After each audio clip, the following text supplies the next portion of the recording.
कृषी विभागाच्यामुळे धनंजय मुंडेंना राजीनामा द्यावा लागला नाही. तुम्ही उगीच कुठलं काहीतरी जोडू नका. तुम्हालाही माहिती आहे की तिथं कशामुळं त्यांनी त्याच्यामध्ये राजीनामा दिला.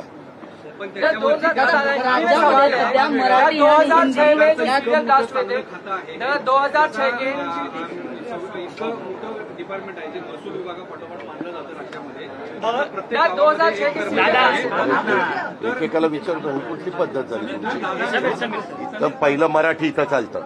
हा महाराष्ट्र आहे शिवशाहू फुले आंबेडकरांचा. ते झाल्यावर मग हिंदी.